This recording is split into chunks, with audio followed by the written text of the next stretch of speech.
3 years. That's how long I was gone. When I finally drove back to my grandfather's lakefront property, I expected quiet, but what I saw made my stomach twist. A tall yellow gate now blocked the gravel road, with a heavy padlock and a sign that read, "Private HOA access only." The air smelled of pine and dust.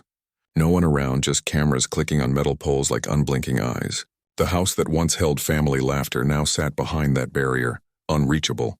My family's name, gone from the mailbox, and for the first time I wondered, if you can really come home, once someone else decides it's theirs. Then I heard footsteps on the gravel. A woman appeared, jeans, boots, and a flannel shirt tucked too neatly. She walked like she owned the road itself.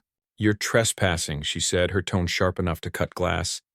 I stared at her, trying to place her face. "Who are you?" I asked. "Margaret Hale," she said proudly, "head of the HOA. I laughed, confused. "There's no HOA here." Her smirk didn't fade. "There is now." Behind her, a police car rolled to a stop. The lights weren't flashing yet, but I could feel the warning in them. It wasn't a misunderstanding. It was a message: leave or be made to leave. The officer walked over, calm but cautious. "Sir, I'll need to see some proof of ownership." I pulled out the old property deed, yellowed with age, signed in 1987 by my grandfather, Harold Walker. The paper trembled in my hands, not from fear but from anger.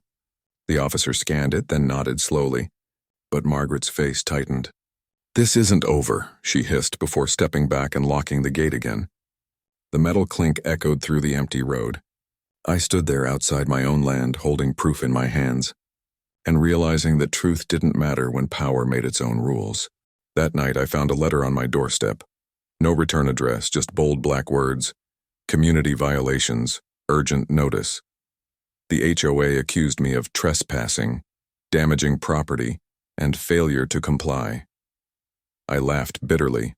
I hadn't even stepped past the gate. At the bottom, one final threat: legal action pending. I looked out toward the lake, searching for calm. But then, through the dark water reflection, I saw a faint red light blinking. A camera, watching, recording, waiting. That's when I knew. This wasn't about land anymore. It was about control. And I had just become their target.